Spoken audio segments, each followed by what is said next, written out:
رابطہ غالباً منقطع ہو چکا ہے. ہم ایک بار پھر رابطہ بحال کرنے کی کوشش کریں گے. آپ کو آگاہ کرتے چلیں ہم کہ وزیر اعظم کے مشیر رانا ثناء اللہ کی جانب سے ایک بار پھر آج بیان سامنے آیا ہے. اس سے قبل بھی محسن نقوی صاحب نے ایک بیان دیا تھا گزشتہ روز. ان کی جانب سے یہ کہا گیا تھا کہ تمام تر سیاسی پروپیگنڈا ہے. خان صاحب کی طبیعت اتنی ناساز نہیں ہے جتنا پی ٹی آئی کی جانب سے یہ ظاہر کیا جا رہا ہے کہ خان صاحب کی طبیعت بہت زیادہ ناساز ہے. جبکہ راتوں رات خان صاحب کو ہاسپٹل منتقل کرنا اور راتوں رات ہی بغیر کسی کو انفارم کیے واپس ان کو جیل میں منتقل کر دینا ایک الگ ہی کہانی بیان کرتی ہے. جبکہ خان صاحب نے پچھلے کئی ماہ سے آنکھ میں درد کی شکایت لازمی کی تھی سپرنٹینڈنٹ کو, جیل سپرنٹینڈنٹ جو تھے, لیکن جیل سپرنٹینڈنٹ کی جانب سے نان سیریس ایٹیٹیوڈ دکھایا گیا اور خان صاحب کی بیماری کو بہت ہی ظاہر فور گرانٹیڈ لیا گیا. انہی وجوہات کی بنا پر ایک بہت عام سا کوئی ان کو ڈراپ دیا جاتا رہا ان کی آنکھ میں ڈالنے کے لیے. لیکن جیسے جیسے وقت گزرا خان صاحب کی آنکھ مزید خراب ہوتی چلی گئی. لیکن ظاہر ہے اس کے باوجود بھی جیل سے کسی قسم کی کوئی خبر سامنے نہیں آئی تھی. بات جب لیک آؤٹ ہوئی ہے, جب سپریم کورٹ نے اس بات پر ایکشن لیتے ہوئے فرینڈ آف دی کورٹ کے طور پر ایک نمائندہ منتخب کیا اور ان کو جب جیل بھیجا گیا کہ خان صاحب کی تمام تر رپورٹ لے کر آئیں کہ ان کی جو وہاں پر وہ جس بیرک میں موجود ہیں اس کے حوالے سے, ان کی صحت کے حوالے سے, ان کے کھانے پینے کے حوالے سے تمام تر چیزیں منظر عام پر لائی جائیں. اس کے بعد جو friend of the court Khan صاحب کے پاس گئے ہیں انہوں نے تمام تر چیزوں کا معائنہ کیا ہے. تو انہوں نے ایک تحریری طور پر ایک بیان سامنے لے کر آئے ہیں, کئی صفحات پر مشتمل. ان کی جانب سے کہا گیا کہ اس سے قبل میں نے یہ بیان کسی کو نہیں بتایا, یہاں تک کہ اپنی وائف سے بھی میں نے یہ ڈسکس نہیں کیا. خان صاحب کی صحت کو لے کے مجھے 100 سے زائد کالز موصول ہوئی کہ خان صاحب کے بارے میں کچھ اپڈیٹ کیا جائے, لیکن اس کے باوجود بھی میں نے صرف اور صرف تحریری بیان اس وقت جاری کر رہا ہوں کہ خان صاحب کی طبیعت ناساز ہے, ان کی آنکھ میں بہت زیادہ پرابلم ہو چکی ہے اور ان کو ہاسپٹل منتقل کیا جانا بہت زیادہ ضروری ہے. اسی تمام تر صورتحال پہ مزید بھی بات کریں گے, لیکن یہاں وقت ہوا ہے شارٹ بریک کا. ہمارے ساتھ رہیے گا. خان صاحب کے حوالے سے اور جیسا کہ آپ بھی جانتے ہیں کہ سہیل آفریدی نے بانی رہائی فورس بنانے کا بھی اعلان کر دیا ہے. کیا کہیں گے آپ؟ دیکھیے, میں سب سے پہلے تو یہ بات کہوں گا کہ ایک نہیں دو نہیں گزشتہ 15 دن سے روزانہ یہی چل رہا ہے کہ بانی کی طبیعت خراب ہے. اور طبیعت خراب کی جو بات کی گئی ہے وہ یہ ہے کہ آنکھ ایک ان کی جو ہے اس میں تکلیف ہے. اب کسی کی بھی تکلیف ہو تو انسان اس کا قطعاً وہ نہیں کرتا کہ تکلیف نہیں ہے, کیونکہ کہ آپ کو بھی ہو سکتی ہے اور مجھے بھی ہو سکتی ہے. لیکن جتنی بھی باتیں ہوئی ہیں اس کے اندر یہ ہے کہ حکومت نے پہلے ان کا معائنہ کرایا, پھر ایک بورڈ بٹھا کر اس کا معائنہ کرایا, ٹھیک ہے نا, اور اس کے بعد جتنے نتائج آئے وہ یہ نہیں کہ انہوں نے چھپا لیے, وہ انہوں نے باقاعدہ کورٹ کے سامنے پیش کر دیے. باقاعدہ پبلک کے بات کر رہے ہیں آپ؟ جی, خان صاحب کی آنکھ میں اتنا پرابلم ہے لیکن ان کو راتوں رات جیل سے ہاسپٹل منتقل کیا گیا. وہ بات منظر عام پر نہیں آئی. اگر لیک آؤٹ نہیں ہوئی ہوتی تو معلوم ہی نہیں ہوتا. ایک عام سا ڈراپ ان کو دیا جاتا رہا جس کی وجہ سے آنکھ اور زیادہ خراب ہو گئی. دیکھیں, ہر کسی کو حق حاصل ہوتا ہے, چاہے وہ جیل میں ہو چاہے وہ جیل سے باہر ہو, کہ اس کو ڈاکٹرز تک رسائی ملنی چاہیے. لیکن ظاہر خان صاحب کا ایک مطالبہ ہے اور پی ٹی آئی کی جانب سے ایک مطالبہ ہے کہ ان کو جو ان کے اپنے جو فزیشنز ہیں یا ان کے اپنے جو ڈاکٹرز ہیں ان تک رسائی دی جائے, وہ تک نہیں دی جا رہی. دیکھیے, میں آپ کو پہلی بات بتاؤں, یہ ان کے مینولز کے اندر کچھ اصول ہیں, وہ صرف خان صاحب کے لیے تو نہیں ہیں. خان صاحب جو ہیں وہ انہیں باقاعدہ سزا ہوئی ہے اور وہ اس سزا کے تحت مجرم ہیں, ٹھیک ہے نا. وہ اب خود وہ جس زمانے میں باہر تھے تو وہ نہ صرف یہ بلکہ بڑی بڑی دنیا کی بڑی شخصیتیں, ہمارے اپنے مذہب کی سب سے بڑی شخصیت رسول کریم صلی اللہ علیہ وسلم کی مثال دے کر وہ کہا کرتے تھے کہ کوئی بھی ہو انصاف اس کے ساتھ ہونا چاہیے. اور ایک واقعہ کو انہوں نے کوٹ کر کے یہ تک کہا تھا کہ اگر اس میں میری اپنی دختر بھی ہوتی تو تب بھی میں وہ نہ کرتا اور انہیں سزا دیتا, یہ کہا تھا نا. اچھا, اب سوال یہ پیدا ہوتا ہے کہ خان صاحب جو ہیں وہ یہ چاہ رہے ہیں کہ باقی یا تو پھر سارے مجرموں کے جتنے جیل کے اندر لوگ ہیں ان سب کو یہی فیسلٹی دی جائے جو آپ فرما رہی ہیں. 15 دن تک ان کے اوپر یا 20 دن تک ٹاک شو ہونے چاہیے اس ملک کے اندر. آپ سارے ٹوٹل کر لیں جیلوں کے اندر کہ جی کتنے مجرم ہیں, ان سب کے اوپر ٹاک شو ہونے چاہیے, ان سب کے اوپر اسی طرح سوشل میڈیا کے اندر آنا چاہیے, ان سب کے اوپر اخباروں کے اندر اس طرح ہیڈ لائنیں لگنی چاہیے نا. انصاف کا آپ انصاف کہہ رہی ہیں نا, انصاف کا تقاضا. اچھا, پھر ان سب کو اپنی پسند کے ڈاکٹروں کی رسائی ملنی چاہیے, ہونا چاہیے. نہیں سر میرے پہلے دیکھیں، آپ مجھے ٹھیک ہے، بات ہاں یا کہیں نہیں نکل رہی ہے دیکھیں کیونکہ پلیز جب نواز شریف صاحب دیکھیں علیل چھوڑیں ہوئے نواز تھے- شریف کو. نہیں سر بات تو گھوم کے وہی آ رہی ہے نا کہ جب نواز شریف صاحب کو یہ فیسلٹی دی گئی. بہرحال ٹھیک ہے, ہم دیکھیے بات ابھی کر لیتے ہیں. میں آپ سے ایک بات یہ کہتا ہوں کہ اب یہ معاملہ ہو گیا نا, ہاں. ان کو تمام تر سہولتیں ان کی آنکھ دیکھ لی گئی نا. ایک دن کا واقعہ تھا, چلیں اس کے اندر مجھے نہیں پتا کہ حکومت کی کوتاہی تھی یا نہیں تھی. اس کے بعد کورٹ نے بھی وہ لے لیا, کاگنیزنس لے لیا, انہوں نے بھی کرنے کے بعد اس کے بعد انہوں نے حکم دیا کہ یہ فیسلٹی پرووائڈ کر دی جائیں. ایک میڈیکل بورڈ بنا دیا گیا, سب کچھ ہو گیا. اب مجھے ایک بات آپ یہ بتا دیجئے, جی میں آپ سے پوچھ رہا ہوں, جی فرمائیے. اس ملک کے اندر سوائے ایک مسئلے کے علاوہ دوسرا کوئی مسئلہ ہے نہیں. نواز شریف کا زمانہ تھا, اس زمانے میں بھی آپ نے کیا, لیکن اتنا نہیں تھا. لیکن اب یہاں پر تو یہ ہے کہ کوئی بھی بات ہو 15-20 دن تک یہی. اب میں آپ کو ایک بات بتا دیں, میری بات آپ پلیز سن لیجیے تھوڑی. جی فرمائیے. کراچی میں یہاں رہتا ہوں, آپ بھی رہتی ہیں یہاں پہ. 1 مہینے سے یہاں پر لوگوں کو پانی میسر نہیں ہے, 1.5-2.5 کروڑ آدمیوں کو. ٹھیک ہے, اتنے ٹاک شو ہو رہے ہیں, اتنی باتیں ہو رہی ہیں, یہ جتنے مین اسٹریم یا کے چینلز اور یہ جو ہیں اخباروں میں کیا اتنی بڑی بڑی سرخیاں لگ رہی ہیں. 2.5 کروڑ آدمی ایک بوند پانی کے لیے ترس رہا ہے. 1.5 کروڑ. دیکھیے تھوڑا بہت ہائی لائٹ تو کریں, اس طرح تھوڑی آپ ہائی لائٹ کریں کہ روزانہ بیٹھ کر آپ ان کے اوپر اب ہم دوسرے سوال کی جانب بڑھتے ہیں. سہیل آفریدی صاحب نے جو بانی رہائی فورس بنانے کا اعلان کیا ہے, کیا مقاصد لگتے ہیں؟ میں تو سمجھتا ہوں یہ بالکل بیکار ہے. اچھا, یہ خام و خواہ کے لیے میں ایک بات بتا دوں آپ کو, ایک اسٹریٹجی ہے.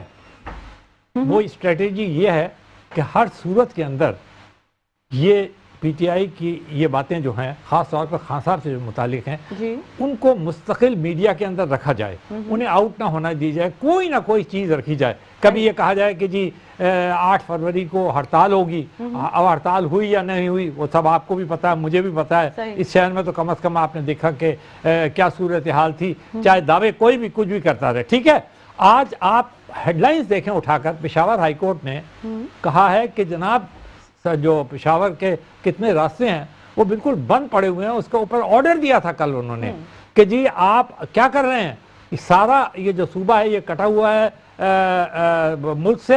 دوسرے یہاں پر دہشت گردی کے اندر 1 یا 2 روز قبل 15 لوگ جو ہیں وہ شہید ہو گئے. ٹھیک ہے نا, اور دہشت گردی اس قدر زبردست ہے کہ کوئی حد نہیں.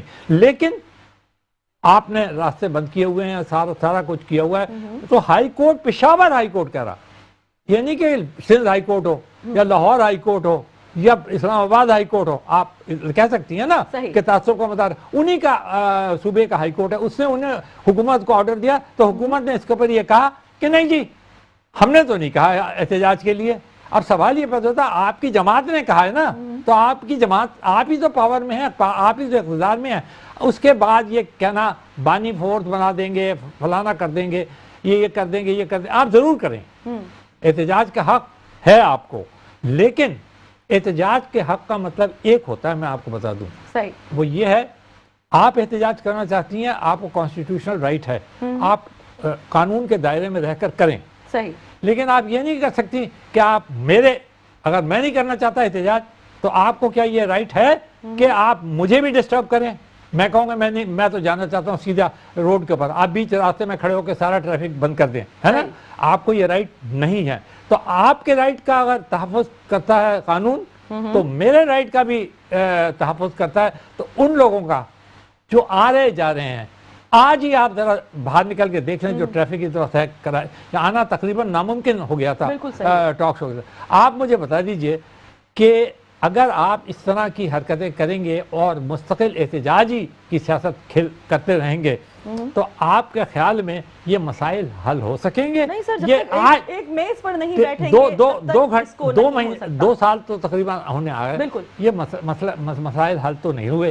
اب بھی بات کرنا ہی پڑے گی آپ کو, ان کو بھی کرنی پڑے گی, ان کو بھی یہ ریئلائز کرنا چاہیے کہ ان کو بھی بہت زیادہ ایکسٹریم پہ نہیں جانا چاہیے. ان کو بھی یہ ریئلائز کرنا چاہیے کہ یہ تمام حربے یہ ہر طرح سے دیکھیں, ایک نہیں سال کے اندر کم از کم 10 ہڑتال کی کالیں ہوئی ہیں. ٹھیک ہے, اچھا احتجاج کی کالیں ہوئی ہیں, دھرنے بے تحاشا ہوئے ہیں، ٹھیک ہے، اب کالیں تو ہوئی ہیں، کم از کم کامیاب ہوئے یا نہیں کامیاب ہوئے یہ وہ بہتر جانتے ہیں، ٹھیک ہے نا. ہمیں کیا ضرورت پڑی ہے کہ ہم بیٹھ کر کسی کو کہیں کہ یہ آپ کا درجہ کیا کہیں گے، کیا یہ فورس ایک سیاسی جماعت کا حصہ ہوگی یا علیحدہ سے ایک پلیٹ فارم ترتیب دیا جائے گا جس کے ذریعے فورس کریٹ کی جائے گی؟ دیکھیں ابھی تو انہوں نے یہ بات کہہ دی نا کہ میں یہ فورس قائم کروں گا، لیکن کل وہ خود ہی ابھی وضاحتیں کریں گے.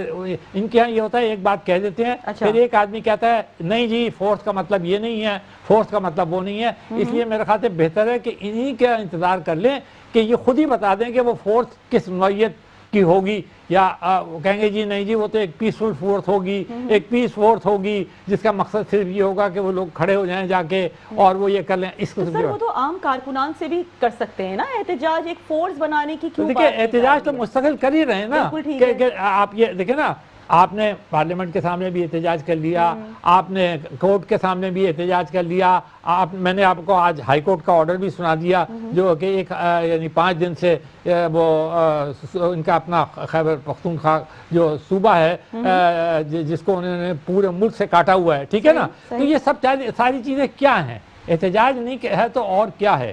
تو آپ کر رہے ہیں نا مسلسل، اس کا مطلب ہے آپ کو یہ رائٹ مل رہا ہے.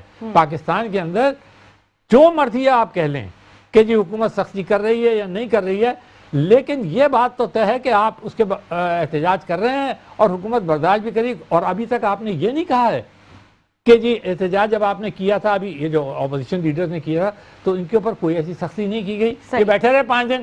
خود ہی آج انہوں نے فیصلہ کیا کہا، انہوں نے ابھی میں پڑھ کے آ رہا ہوں، انہوں نے کہا کہ جی ہمارا مقصد تو یہ تھا اپنا احتجاج ریکارڈ کرانا، ٹھیک ہے نا، اور کرا دیا انہوں نے، ریکارڈ کرا دیا.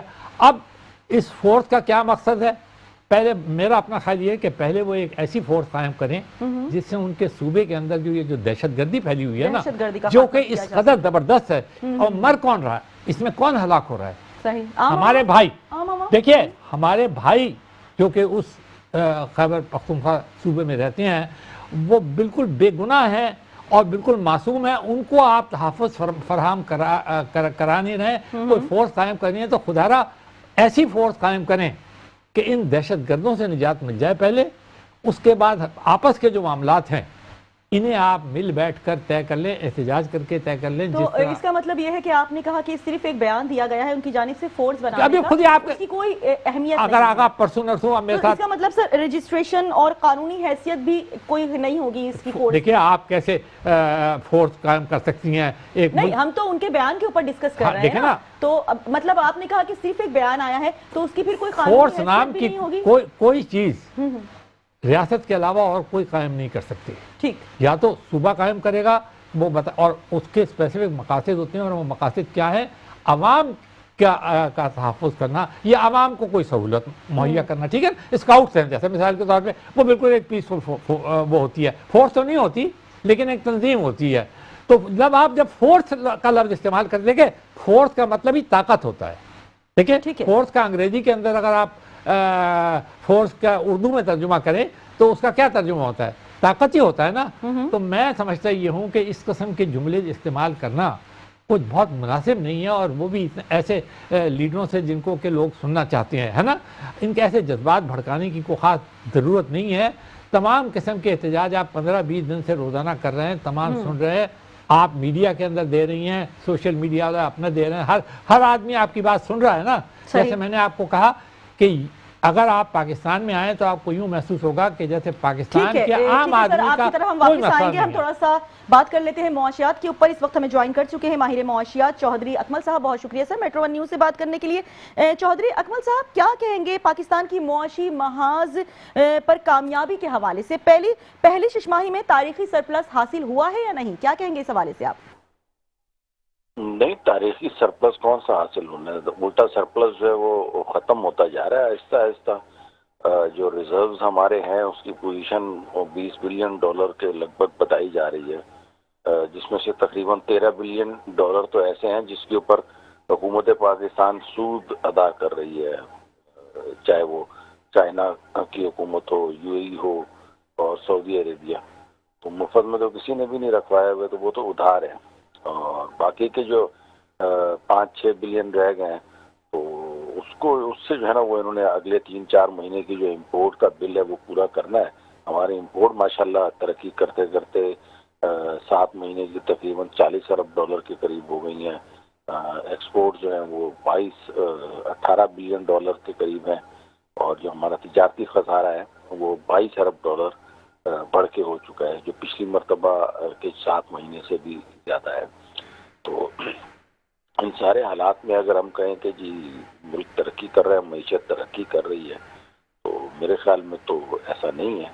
البتہ اعداد کا ہیر پھیر اور اس کو گھما پھرا کے صرف اس کے پازیٹیو آسپیکٹس کو جو ہے وہ آپ دکھا دیں, اور اس کی جو نیگیٹو آسپیکٹس ہے اس کو نہ دکھائیں, تو اس سے حقیقت تو نہیں بدل جاتی نا.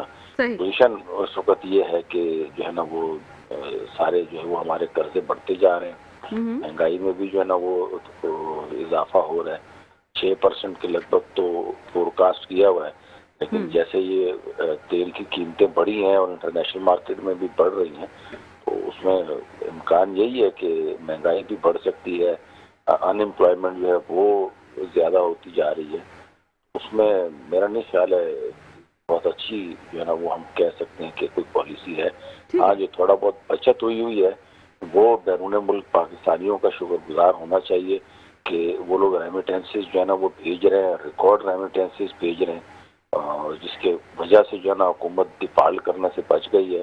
اور یہ جو اپنے اللہ تللے خرچے جو انہوں نے بنائے ہوئے ہیں وہ صرف ان کے بھیجے ہوئے پیسوں سے پورے ہوئے ہیں. تو چودھری اکمل صاحب کیا کہیں گے, کیا یہ سرپلس پائیدار ہے یا عارضی اقدامات کا نتیجہ؟ سرپلس تو ہے ہی نہیں نا, کون سا سرپلس کا ہے. میں تو یہی کہہ رہا ہوں کہ خسارہ ہے, یعنی تجارتی خسارہ ہے 22 ارب ڈالر کا, اور جو ہمارا وہ ہے کرنٹ اکاؤنٹ اس میں سرپلس نہیں ہے. وہ بھی میرے خیال میں 400-500 ملین کا رہ گیا سرپلس, وہ بھی بدل جائے گا ابھی یہ اس میں. ٹھیک ہے, تو اکمل صاحب اس تمام تر چیزوں کا عام شہری کی زندگی کے حوالے سے اگر بات کی جائے تو کس حد تک اثر پڑے گا؟ عام آدمی کی جو ہے نا وہ کمر تو ٹوٹ چکی ہے نا پہلے ہی. ایک تو بے روزگاری بے تحاشا ہے, ٹھیک ہے نا, اوپر سے جو ریئل انکم ہے وہ بڑھ نہیں رہی ہے, مہنگائی جو ہے وہ قائم اور دائم ہے. اگر مہنگائی بڑھ نہیں رہی ہے تو کم از کم 5-6% کے اوپر ہے تو صحیح نا. وہ اس میں عام آدمی یا سفید پوش آدمی زندگی ان کا گزارنا بہت مشکل ہوا ہوگا ہے. مطلب یہ 2 وقت روٹی کھاتا تھا, وہ 1 وقت روٹی کھا کے گزارا کر رہا ہے. بچوں کو تعلیم دلانے کے لیے اسے اپنا پیٹ جو ہے نا وہ کمپرومائز کرنا پڑ رہا ہے, بھوک برداشت کرنی پڑ رہی ہے. تو اوور آل اگر دیکھا جائے تو عوام کی حالت اور عام آدمی کی حالت جو ہے وہ بھی خراب سے خراب تر ہوئی ہے. اس کو جو ہمارا جو پاورٹی انڈیکس ہے وہ اس میں ہم مزید نیچے چلے گئے ہیں. غریب ممالک میں ہم جو ہے وہ تقریباً ہمارے یہاں غربت کی جو شرح ہے وہ تقریباً 42% کو پہنچ گئی ہے. بالکل. مطلب اس کا یہ ہوا کہ آدھی آبادی جو ہے اس کو نہ صاف پانی پینے کا میسر ہے, نہ 2 وقت کی روٹی میسر ہے. تو اس صورتحال میں ہم کیا کہہ سکتے ہیں. تو کوئی ایسی پالیسی حکمرانوں کی جو ہے وہ آپ کے سامنے کچھ سمجھ نہیں آ رہا کہ کہاں لے کے جانے ملک کو. کبھی جو ہے وہ یہ کہتے ہیں کہ جی پالیسی بناتے ہیں 2015-16 میں جو انہوں نے آئی ٹی پیز کو پاور پلانٹ لگا دیے چائنا سے امپورٹ کر کے, یہاں پہ فیول سے بجلی پیدا کرنا شروع کر دی. اس کے بعد 2018-19 میں کہا کہ نہیں جی چلے اب سولر کا زمانہ ہے, سولر لگائے. تو عوام جو ہے وہ سولر کے پیچھے پڑ گئی, اور 10,000 میگا واٹ کے جو ہے وہ تقریباً سولر ہم نے امپورٹ کر لیے. اب جب امپورٹ کر لیے لوگوں نے کمیشن بنا لیے, کھا لیے, تو اب جو ہے وہ نیٹ میٹرنگ بھی انہوں نے ختم کر دی ہے. اور آنے والے وقتوں میں جو لگ رہا ہے وہ کہ جس طریقے سے آئی ٹی پیز کے پاس ایکسٹرا بجلی ہو گئی ہے اور ڈیمانڈ جو ہے وہ کم ہو گئی ہے, تو اس کے نتیجے میں جو مزید جو سرکولر ڈیٹ بڑھے گا وہ بھی جو ہے نا حکومت کو عوام سے نکال کے دینا ہے. تو سولر کے اوپر بھی یہ لوگ ٹیکس لگائیں گے. سولر یعنی آپ کے بجلی کے بل میں ٹیکس آ رہا ہوگا کہ چونکہ آپ نے سولر لگایا ہوا ہے اس لیے آپ بل دیں. یہ سلسلہ. اچھا چودھری اکمل صاحب، ظاہر ہے عام عوام ویسے ہی حکومتی پالیسیز سے کافی زیادہ نالا نظر آ رہی ہے، کیا کہیں گے اس حوالے سے کہ حکومت کو ایسی کون سی پالیسیز کریٹ کرنی چاہیے کہ عام عوام کو سب سے زیادہ ریلیف مل سکے؟ اب ظاہر ہے آپ بھی جانتے ہیں رمضان بھی آ چکے ہیں، آگے عید بھی ہے، دیگر چیزیں بھی ہیں، لیکن حکومت کی جانب سے کسی قسم کا کوئی ریلیف نہیں دیا جا رہا. ریلیف، اگر وقتی ریلیف کی بات کریں تو وہ تو ایک الگ بات ہے، لیکن اگر مستقل اور پائیدار ریلیف چاہیے تو اس کے لیے دیکھیں دور رس اقدامات کرنے ہوں گے. لانگ ٹرم جو اقدامات ہیں یا پالیسیز ہیں وہ امپلیمنٹ کرنا ہوں گی، جو آئندہ 20 30 40 سالوں میں جو ہے وہ ہم نے اپنے ملک کو کہاں پہ لے کے جانا ہے، ایک ڈائریکشن طے ہو جائے، اور پھر اس کے اوپر جو ہے نا وہ جو بھی اقدامات ہوں اس کے مطابق جو ہے وہ کیے جائیں. ہر چیز میں، تعلیم میں، صحت میں، ٹیکنالوجی میں، زراعت میں، انڈسٹری میں، ان سب میں ہمارے ایک بینچ مارک جو ہے نا وہ سیٹ ہو جائیں کہ ہم نے یہ ٹارگیٹس کو اچیو کرنا ہے، اور پھر اس کے بعد جتنی بھی مشینری ہے حکومت کی یا عوام تو اس ٹارگیٹ کی طرف ہی ورکنگ کریں. میں آپ کو مثال دیتا ہوں کہ ہم نے کہا آئی ٹی ہے، آئی ٹی کی جو ہم نے ایکسپورٹس ہیں ان کو ہم نے 20 ارب یا 25 ارب ڈالر تک لے کے جانا ہے. اور یہ صرف منہ سے بات کرنے سے تو نہیں ہو جائیں گی نا، یا میں ایک پیپر کے اوپر لکھ کے تھیوریٹیکل لکھ دوں کہ جی چلے گی 25 ارب. اس کے لیے مجھے پریکٹیکل اقدامات کرنے پڑیں گے، اس کے لیے مجھے لوگوں کمپیوٹر کی ایجوکیشن جو ہے وہ دینا پڑے گی، وہاں سے باہر دنیا میں ہمیں اویئرنیس کریٹ کرنا پڑے گی. تو there are lot of efforts, practical steps جو ہے نا وہ لینے چاہیے. منہ زبانی ہم جو نا پچھلے 70 سال سے باتیں کرتے ہوئے آ رہے ہیں نا، تو منہ سے بات کرنے سے تھوڑی کچھ ہوتا ہے. اصل چیز تو یہ کہ پریکٹیکلی آپ کیا کر رہے ہیں. ٹھیک ہے، آپ نے ویسے ہی اپنی بات کے آغاز میں کہہ دیا آلریڈی تجارتی خسارہ دکھا رہے ہیں، تو سر اگر ہم بات کریں حکومتی مالی خسارے کے حوالے سے تو وہ زیادہ ہی ہے. کم کرنے کے لیے حکومتی سطح پر کیا اقدامات کیے جانے چاہیے؟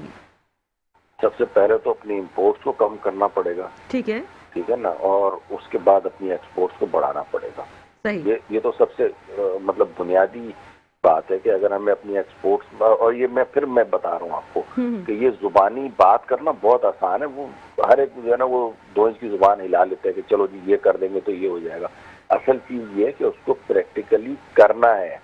اس کو ایکسپورٹ کو بڑھانا، کوئی ایکسپورٹ ایک دن میں نہیں بڑھتی، اس کے لیے باقاعدہ اقدامات اٹھانے پڑتے ہیں، اس کے لیے پالیسیز بنانی پڑتی ہیں، اس کے لیے مطلب ایک پروسیس ہے. اس کے بعد جا کے آپ کی ایکسپورٹ جو ہے وہ گریجولی جو ہے وہ بڑھنا شروع ہوتی ہے. امپورٹس میں کمی لانی پڑ ڈالیں تک ہم امپورٹ کر رہے ہیں، چائے امپورٹ کر رہے ہیں، بلا ٹماٹو کیچپ اور ٹماٹو پیسٹ تک جو ہے نا وہ ہم امپورٹ. ٹھیک ہے، بہت شکریہ ماہر معاشیات چودھری اکمل صاحب نے ہمیں وقت دیا. ایک بار پھر بات کریں گے منور مرزا صاحب، آپ کی جانب بڑھتے ہیں. منور مرزا صاحب، ظاہر ہے آپ نے بھی سنی معاشی اگر اشاریوں کے حوالے سے بات کی جائے تو ملکی سطح پر خسارہ ہی دیکھنے میں آ رہا ہے، کوئی کسی قسم کا کوئی انکریز نہیں ہو رہا بلکہ ڈکریز کی طرف جا رہے ہیں. کیا کہیں گے آپ نے جو مالیاتی ادارے ہیں، IMF ہے جس میں کا پروگرام ہم نے لیا ہوا، ورلڈ بینک وغیرہ، آپ جتنوں کی بھی پاکستان کی شرح ترقی اگر دیکھ لیں وہی ایک ڈٹرمنٹ ہوتا ہے. تو اس سال جو مالی سال کے اندر جو آپ کی شرح ترقی ہے نا، جسے GDP کہتے ہیں، گروتھ ریٹ، وہ 3.5 کے ارد گرد گھومتا ہے. وہ کہتے ہیں جی 3.6 ہو جائے گا، وہ کہتا ہے 3.4 ہو جائے گا، اس طرح معاملات. یہ 3.5 اور 3.6 تو کوئی چیز نہیں ہے. اس لیے کہ اس میں نہ تو آپ لوگوں کو روزگار مہیا کر سکتے ہیں، بڑی مشکل سے آپ گزارا کر پاتے ہیں. دوسرے جو بہت امپورٹنٹ بات ہوتی ہے کسی بھی حکومت کے لیے، اور خاص طور پہ میں نون لیگ کی حکومت کے لیے بات ضرور کروں گا، اور اس میں پیپلز پارٹی بھی شامل کر دوں گا میں، کیونکہ وہ ان کی کولیشن پارٹنر ہے.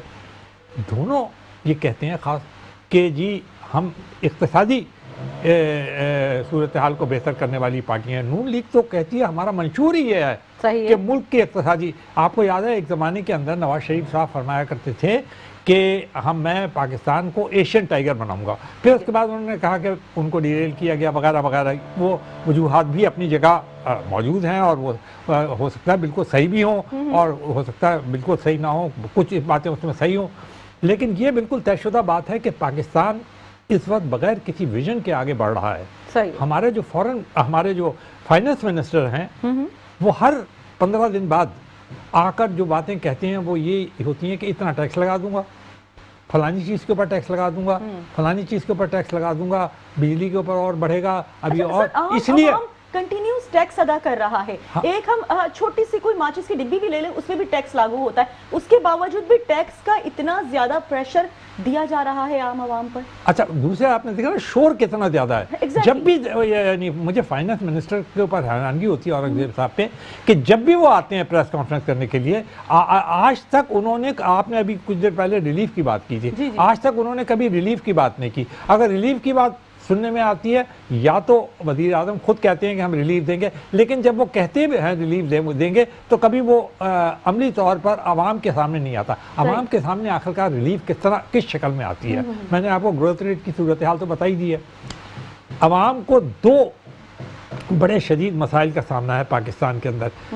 ایک دم آپ مارکیٹ میں جاتی ہیں تو ہر چیز کی قیمتیں جو ہیں وہ آپ کو چڑھتی ہوئی محسوس ہوتی ہیں. ابھی آٹے کو ہی آپ لے لیں, اچانک 100-150 روپے کا 500 کی بوری کے اوپر آپ نے اضافہ کر دیا, ٹھیک ہے نا. اچھا چینی اس کے علاوہ ایک اور بڑی تکلیف دہ بات یہ ہے کہ مہنگائی کنٹرول میں نہیں آ رہی ان کے. کہتے ہیں ایون ہمارے وزیر اعظم صاحب, چیف منسٹر صاحبان کہتے ہیں کہ جی اگر کسی نے کچھ کیا تو یہ ہو جائے گا. پھر وہ یہ بھی کہہ دیتے ہیں اس سے زیادہ اگر بڑی ایک حد مقرر کر دیتے ہیں, مطلب وہ کہہ دیتے ہیں کہ جی 150 کی ہونی چاہیے چینیں. لیکن آپ نے دیکھا کبھی اس پہ عمل نہیں ہوتا. پورے پاکستان کے اندر کوئی اس پہ عمل نہیں کرتا. 190 پہ بک رہی ہوتی ہے, 210 پہ بک رہی ہوتی ہے, اور اس کے بعد نتیجہ کیا نکلتا ہے, وہ 210 سے آ کر 180 پہ آ کر ٹھہرتی ہے, اور حکومت کہتی ہے دیکھیں جناب ہم نے 30 روپے کم کر دیا, حالانکہ آپ نے 150 کہا تھا اور وہ 180 میں چلا گیا. لیکن یعنی سب سے بڑا جو مسئلہ عوام کے ساتھ ہے وہ مہنگائی. دوسرے آپ نے دیکھا کہ یہ جو بجلی کے جو ٹیرفز ہیں یہ کنٹرول میں نہیں آ رہا ہے. کبھی وہ یہ سولر پاور پہ جاتے ہیں, کبھی یہ سولر پاور سے ہٹتے ہیں, اور کبھی کہتے ہیں جی اتنا ریلیف دے رہے ہیں IMF. اچھا پھر اس کے بعد جب یہ مہنگا نہیں ہوتا کام تو پھر فوراً کہہ دیتے ہیں کہ جی IMF جو ہے وہ اس بات پہ ایگری نہیں کرتی. وہ تو کہتی ہے جی عوام کو. IMF کی جانب سے کنٹینیوس ٹائم پہ ٹائم دیا جا رہا ہے, لیکن یہاں کچھ بہتری ہوتی تو نظر نہیں آ رہی نا. دو باتیں آپ اور ذہن میں آپ رکھیے جی, ٹھیک ہے. IMF کے سامنے جب آپ جائیں تو آپ کا ویژن عوام کی ہمدردی ہونا چاہیے. بالکل صحیح. مشکل یہ ہے, میں اس لیول پہ کرٹیسائز نہیں کرنا چاہتا, مشکل یہ ہے کہ جو ہمدردی ہوتی ہے وہ عموماً چاہے کتنی خراب حکومت کیوں نہ ہو, عوام کا بنایا ہوا جب فائنانس منسٹر اور یہ اکنامک منسٹرز ہوتے ہیں, انہیں یہ مجبور ہوتے ہیں, الیکٹڈ ہوتے ہیں نا, یہ مجبور ہوتے ہیں, انہیں کل پھر جانا ہوتا ہے واپس. ٹھیک ہے, جب آپ عوام کے الیکٹڈ ووٹوں سے نہیں آئے ہوتے تو یہ والی ہمدردی آپ کے اندر نہیں ہوتی. آپ نے کتاب رکھی ہوئی ہے اصول کی, ایک رکھا ہوا ہے آپ نے IMF کا پروگرام. ارے بھائی IMF کوئی ایسا تو نہیں ہے کوئی اوپر سے آیا ہوا ہے کوئی صحیفہ جو کہ جس کو آپ چینج نہیں کرتے, یا IMF کو دنیا میں کبھی کسی نے وہ نہ کیا ہو, چینج نہ کیا ہو. IMF نے کہہ دیا ٹھیک ہے آپ یہ کر لیں. آپ IMF کو کنونس, آپ کا مقصد کیا ہے؟ آپ عوام کو یہ تڑیاں لگاتے پھریں گے کہ جی IMF نے یہ کہہ دیا اس لیے آپ کو یہ کرنا پڑے گا, یا آپ IMF کو یہ کہیں گے کہ جی ہماری عوام اس سے زیادہ کی برداشت نہیں کر سکتی. آپ کو بنایا اس لیے گیا ہے فائنانس منسٹر یا جو بھی کچھ جو ریپرزینٹ کر رہا ہے, یہ حکام جو ہے ہمارے, ایٹ لیسٹ عوام کی بہتری کے لیے یہ آپ عوام کا کیس بھی کریں گے. منور مرزا صاحب, اب کچھ ہم آزاد کشمیر کے حوالے سے بات کر لیتے ہیں. آزاد کشمیر قانون ساز اسمبلی کے باہر مشترکہ اپوزیشن کی بہت سخت پریس کانفرنس ہوئی ہے. کیا کہیں گے, بہت ظاہر سیاسی فضا بہت زیادہ ڈسٹرب دکھائی دیتی ہے. آپ نے دیکھا ہوگا کافی عرصے سے آزاد کشمیر کے جو عوام ہیں ان کی بہت ساری شکایتیں وہ ہوئی ہیں, سیاسی سطح پہ بھی ہوئی ہیں. آپ کو وزیر اعظم چینج کرنا پڑا ہے نا, ووٹ آف نو کانفیڈنس کے ذریعے آپ نے چینج کیا. تو ان کی شکایتیں جو ہے وہ بہت عرصے سے ایکیومولیٹ ہو رہی ہیں, غالباً وہ ایڈریس نہیں ہو رہی ہیں. ٹھیک ہے نا, وہ ایڈریس نہیں ہے. آپ کو یاد ہوگا ان کی جو بجلی کا آپ نے ٹیرف کا ریلیف تھا, کہاں پاکستان, یہاں کراچی میں اور دوسرے صوبوں میں کہ ہم لوگ دے رہے ہیں 21 عام وقت میں, خاص وقت میں 35 دے رہے ہیں نا, وہ 5, 6, 7 روپے کے اوپر آپ کو یعنی دینا پڑا. ٹھیک ہے نا. صحیح ہے. اس کے باوجود بھی وہ سیٹسفائی نہیں ہو رہے. اس کا مطلب یہ ہے کہ وہاں بھی جو بڑا مسئلہ ہے وہ غالباً اکنامکس کا ہے. صحیح. اور اس کو جو وہاں کی حکومت ہے ٹھیک ہے نا, وہ تو ایک انڈیپینڈنٹ ان کا اپنا پرائم منسٹر ہوتا ہے, ایک اپنی, وہ حالانکہ اس وقت پیپلز پارٹی کا سے وہاں کا پرائم منسٹر ہے, لیکن وہ غالباً اسے ایڈریس نہیں کر پا رہے. مطلب سیاسی فضا آلریڈی ان کی کافی زیادہ بے چین, اور وہ ہمارے لیے اچھا نہیں ہے. وجہ اس لیے نہیں کہ دیکھیے کشمیر جو ہے وہ جب اس وہاں کوئی ایسی پریشانی ہوتی ہے, وہاں کے لوگوں کو پریشانی اور تشویش ہوتی ہے, تو وہ ہمارے لیے اچھی سیاسی فضا نہیں بنتی, کیونکہ آلریڈی ہم کشمیریوں کے معاملے کے اندر وہ ایک اوور آل متنازع ہے. نکات کے حوالے سے بات کریں تو اپوزیشن نے کن اہم نکات پر حکومت کو تنقید کا نشانہ بنایا, کیا کہیں گے؟ سب سے زیادہ انہوں نے یہی دو تین باتیں جو میں نے آپ کے سامنے رکھی ہیں, سب سے زیادہ جو انہوں نے باتیں کہی ہیں, وہ ایک تو یہی بات کہی ہے کہ سیٹسفائی نہیں ہے, وہ اکنامکلی سیٹسفائیڈ نہیں ہے.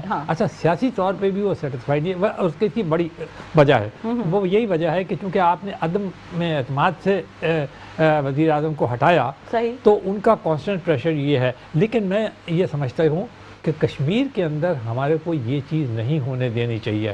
وہاں کی جو فضا ہے ہمارے کو کول اینڈ کام رکھنی چاہیے, وہاں کے لوگوں کو زیادہ سے زیادہ سیٹسفائی کرنا چاہیے. یہ ہمارے لیے سیاسی طور پہ بھی اچھا ہے, ریجنل طور پہ بھی اچھا ہے. تو اس کا مطلب ہے سر کہ جو اسمبلی ہے اس کے اندر اور باہر دونوں جانب سیاسی فضا درجہ حرارت کچھ بڑھتا ہوا محسوس ہو رہا ہے؟ بالکل بالکل, آپ نے دیکھا ان بیانات سے ہی آپ کو نظر آ جائے گا کہ ہے. لیکن یہ بات بھی طے ہے کہ اپوزیشن کا کام تو یہی ہے کہ وہ پوائنٹ آؤٹ کرتی رہتی ہے کہ کیا خرابیاں ہیں. تو یہ ضروری نہیں ہے کہ پاکستان کی فیڈرل گورنمنٹ جو ہے وہ تو بڑی کوشش کرتی ہے کہ زیادہ سے زیادہ ریلیف جو ہے وہ جو ہمارا آزاد کشمیر ہے اس کو ملے.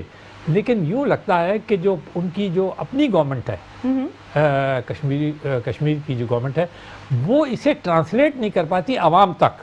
ٹھیک ہے, وہ ان کو وہ سہولتیں دے نہیں پاتی جو انہیں فنڈز وغیرہ ملتے ہیں. اور یہ آپ نے دیکھا ہوگا, یہ کئی حکومتوں کو میں شکایت ہے. فیڈرل گورنمنٹ کہتی ہے کہ ہم نے اتنے ارب روپے جو ہیں وہ لوگوں کے لیے پرووائڈ کیے ہیں NFC ایوارڈ کے تحت, یا اور جو ہیں چیزیں ہیں. کشمیر میں تو NFC ایوارڈ میں نہیں آتا. لیکن وہ جو صوبائی حکومت ہے یا وہ جو ان کی اپنی حکومت ہوتی ہے, جیسے آزاد کشمیر کے معاملے کے اندر میں نے کہا نا کہ ان کی صوبائی تو حکومت نہیں ہے, وہ کوئی صوبہ تھوڑی ہے ہمارا. تو وہ جو ہے وہ جو گورنمنٹ انہیں دیتی ہے فنڈ عوام کے اوپر خرچ کرنے کے, وہ کر نہیں پاتے. نہیں, ان کی اب اس میں نااہلی بالکل واضح ہوتی ہے کہ وہ یہ جب نہیں کر پاتے اور عوام ڈسسیٹسفائیڈ ہوتے ہیں, چاہے وہ اپوزیشن کی سطح پہ ہو. دیکھیں جب وہ یہ کہتے ہیں نا, ایک تو ہوتا ہے کہ کوئی ذاتی مسئلہ, کسی لیڈر کا ذاتی معاملہ ہوتا ہے, اس کے اوپر آپ احتجاج کر رہے ہو, یہ ایک بڑا ڈفرینٹ چیز ہے, اس کے اندر عوام نہیں آتی. لیکن جب آپ کوئی عوامی مسئلہ اٹھاتے ہیں تو وہاں پر تو گورنمنٹ کا کام ہی یہ ہے کہ وہ اسے ہمدردی سے سنے اور اسے حل کی جانب لے کر جائے. ٹھیک ہے, بہت شکریہ. اس وقت ہمارے ساتھ سینئر تجزیہ کار منور مرزا صاحب تھے موجود, جبکہ ماہر معاشیات چودھری اکمل صاحب نے بھی ہمیں وقت دیا, اور PTI رہنما شاہنواز جدون صاحب نے بھی ہمیں وقت دیا. بہت شکریہ. آج ہم نے کافی باتیں کی, معیشت کے حوالے سے بھی کی, تجارتی خسارے کے حوالے سے بھی کی, خان صاحب کی صحت کے حوالے سے بھی کی, اور بھی بہت ساری چیزیں ہیں. مہنگائی اس میں سر فہرست ہے, کشمیر کے مسئلے کے حوالے سے. انشاءاللہ کل ایک نئے ٹاپک کے ساتھ حاضر ہوں گے. جب تک کے لیے اللہ نگہبان.